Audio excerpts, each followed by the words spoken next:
You arrive into the world screaming, which is appropriate because screaming is more or less the correct response to everything that is about to happen to you.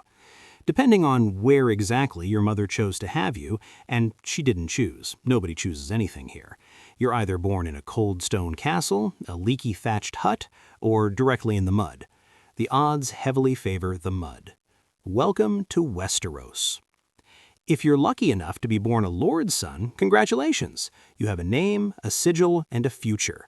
Your house words are probably something dramatic like, "We do not sow," or "Fire and blood," which sounds cool until you realize these are less like mottos and more like mission statements. If you're born a commoner, which statistically you are, your future is farming, dying, or some exciting combination of the two. The nobles are too busy killing each other to notice, which is the one mercy this continent has to offer. Childhood in Westeros is brief.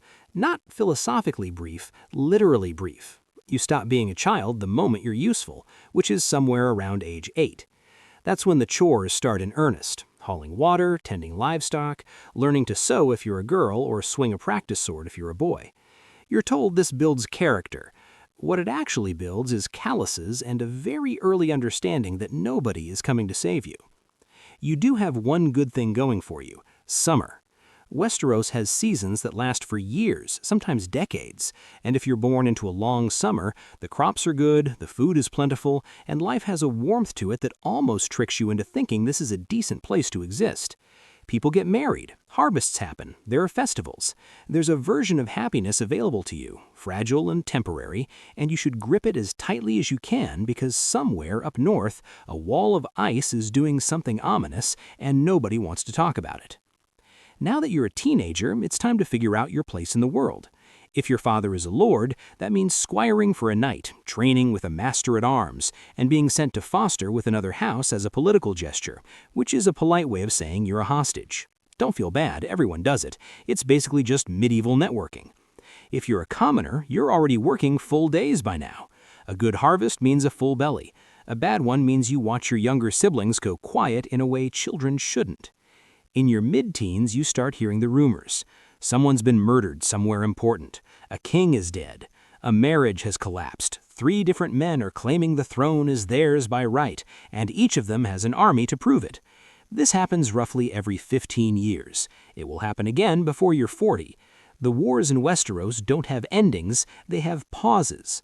The great lords ride south or east or wherever the fighting is, and what follows them is taxation. Your village gets taxed to fund the war. Then the other army comes through and takes the rest. Then someone on a horse sets the barn on fire. Not for any particular reason, just because there's a war on and that's what happens. Somehow you survive your teens. The war moved on, your village is smaller than it was. There are graves you visit and graves you try not to think about. But you're still here, which in Westeros is basically a triumph. You're broad-shouldered now, suntanned, capable. A girl in the village notices you. You notice her back. There are evenings by the fire. There's laughter, real laughter, not the kind you use to survive. You think about a life together, a small holding, a couple of kids, something quiet and good. She has dark hair and a voice like the river sounds in spring, and she is completely and utterly going to die. But you don't know that yet. Enjoy this part. Congratulations! You've somehow survived long enough to get married. The ceremony is small because you're a commoner and small is all you get, but it doesn't feel small. There's ale, there's dancing. Her father gives you a look that means he's glad it's you. It is, genuinely and without qualification, the best night of your life. Something inside Westeros almost wants you to be happy. Almost. Now that you're an adult with a household to run, the rhythm of your days locks in. Planting, tending, harvesting, praying to the Seven that this year doesn't bring drought or plague or a wandering sellsword company with nobody left to fight and too much time on their hands.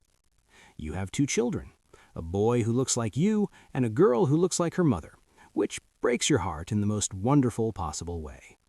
Life is hard, and it is yours, and on the good days, the quiet evenings when the harvest is in and the fire is lit and everyone is home, it is enough. Then winter comes. Not metaphorically, actually comes. The snows start in October and they don't stop. By the 2nd year, the roads are impassable. By the 3rd year, the grain stores are half what they should be. You do the math in your head every morning, and every morning the math says the same thing. There isn't enough. You give the children your portions, you tell them that isn't a big deal, they're too young to know you're lying. Your wife gives you a look across the fire that means she knows exactly what you're doing. You look back. There are no words for what that look is. You've been married 15 years and you have a whole language made of silences. A lordsman comes to collect the winter taxes. You explain, politely, that there's barely enough food for your family. He explains, less politely, that the Lord needs what the Lord needs. He takes the grain. He takes the salted pork. He leaves you the potatoes because he doesn't want them. You stand in the snow watching him ride away, and you feel something cold settle into your chest that has nothing to do with the temperature. Winter in Westeros doesn't just freeze the ground. It freezes something in people, something that never quite thaws. In your late 40s, which is genuinely old for Westeros, so well done, the news comes down from the north. Something at the wall, something wrong. The details are confused, contradictory, terrifying in the specific way that things are terrifying when the person telling you them can't look you in the eye. White walkers, some people say. Dead men walking. The Night King. You've heard these stories since you were small. You always thought they were stories. You look at your son, who is now a grown man with a sword he doesn't know how to use, and something cold and ancient moves through you. He rides north with the other men from the village. You watch him go. Your daughter takes your hand. Your wife stands on your other side. The three of you stand there in the cold and watch the road until there's nothing left to watch. Then you go inside. You don't pray exactly. You just sit by the fire and hope in a way that has no words and no direction and goes nowhere.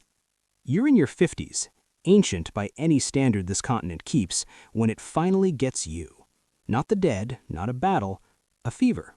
Just a fever catching you in late winter when you're already thin and the cold hasn't broken and your body just decides it's had enough. You go quietly, which is an almost unheard of luxury in Westeros. Your wife is holding your hand, the fire is lit, outside it's snowing. Bummer. He was a good man, paid his taxes, mostly. The fever took him before the dead could, which is actually a better ending than most people on this continent get. What a way to go. Somewhere in King's Landing, 3 different people are currently sitting in the Iron Throne or trying to, and none of them are thinking about you. Winter is coming. It always is. It always was. It never really stopped.